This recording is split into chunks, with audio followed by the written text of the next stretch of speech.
지금 캐나다 엘버타주에서요, 의료 시스템의 판을 아예 뒤흔들 만한 제안이 나와서 나라 전체가 그야말로 시끌시끌합니다.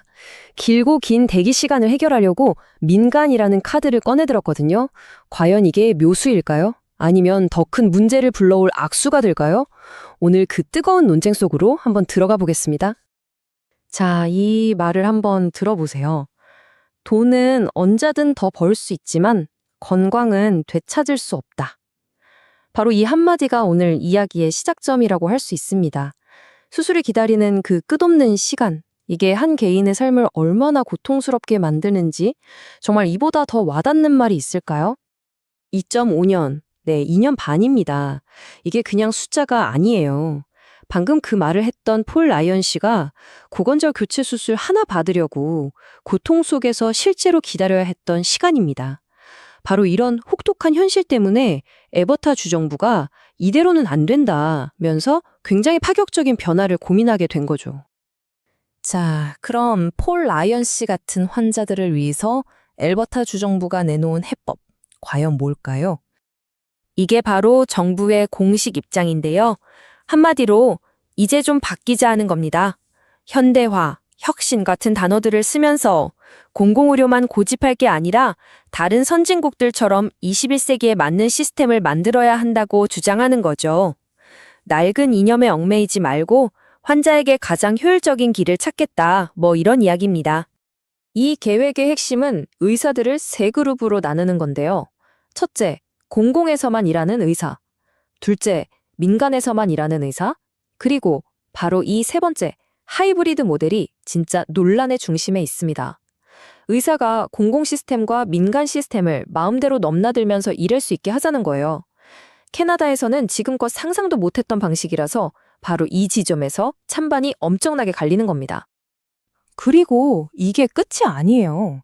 이 법안은요, 시작은 특정 수술 몇 개로 할지 몰라도 나중에는 더 많은 의료 서비스가 민간 영역으로 넘어올 수 있도록 문을 아주 활짝 열어놨어요.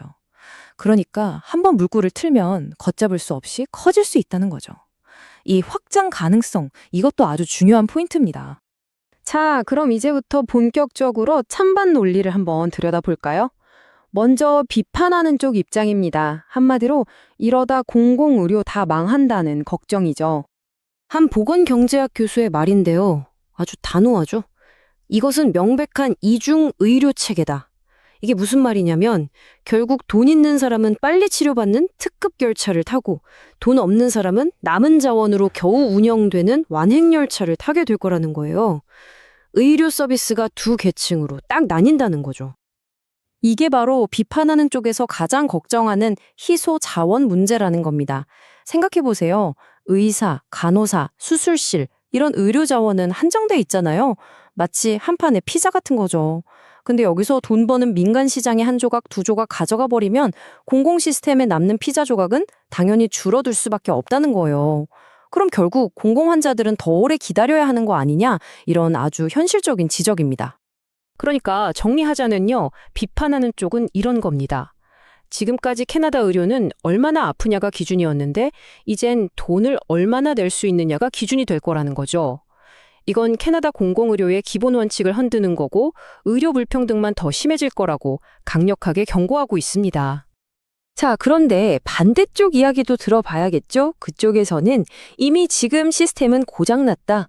이런 변화는 어쩔 수 없는 선택이다. 라고 맞서고 있습니다. 찬성하는 쪽의 주장은 이겁니다. 우리가 애써 외면하고 있지만 불평등은 이미 존재한다. 솔직히 말해서 돈 있는 사람들은 벌써 다른 주나 다른 나라 가서 수술 받고 있다는 거예요. 어차피 암암리에 다 하고 있는 거. 차라리 엘버타 안에서 합법적으로 길을 열어주는 게 뭐가 문제냐는 거죠. 꽤 도발적인 주장입니다. 자, 이 표를 보시면 양쪽의 시각 차이가 정말 명확하게 보입니다. 똑같은 현상을 두고 완전히 다르게 해석하는 거죠. 비판하는 쪽, 즉 맨스 박사는 단기적으로 의사들이 돈 되는 민간으로 싹 빠져나가서 공공 시스템은 텅 빌 거라고 봐요. 하지만 찬성하는 쪽인 뮤온치 연구원은요, 오히려 장기적으로 봤을 때 민간이라는 매력적인 옵션이 에버타로 실력 있는 의사들을 더 많이 끌어모으는 효과를 낼 거라고 기대하는 겁니다. 전체 파이가 커질 수 있다는 거죠. 그리고 찬성하는 쪽의 또 다른 주장이 꽤 흥미로운데요. 뭐냐면 의사들도 사람인데 돈 더 번다면 저녁이나 주말에 추가로 일하지 않겠냐는 거예요. 그렇게 의사들이 자발적으로 더 일하게 되면 병원 전체적으로 할 수 있는 수술의 양 자체가 늘어날 수 있다는 그런 기대감도 있는 거죠.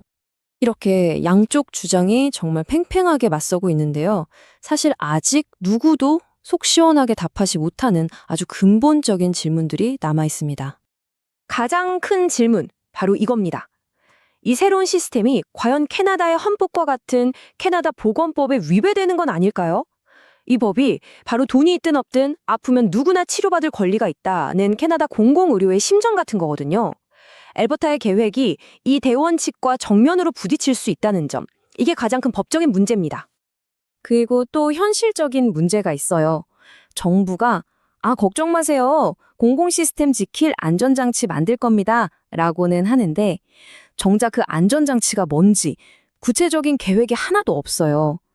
말 그대로 뼈대만 있고 살은 하나도 안 붙은 상태인 거죠. 이 안전장치가 부실하면 모든 게 무너질 수 있는데 지금은 그저 안개 속입니다. 결국 이 모든 복잡한 논쟁은요, 맨스 박사의 이 질문 하나로 귀결됩니다. 내가 돈을 낼 능력이 있다는 사실이 다른 누군가의 절실한 필요보다 더 중요한 가치인가? 처음에 봤던 폴 라이언 씨, 그분이 2년 반을 고통 속에서 기다렸잖아요. 그분의 이야기에서 시작된 이 질문이 지금 우리 모두에게 던져지고 있습니다. 여러분이라면 이 질문에 어떻게 답하시겠습니까?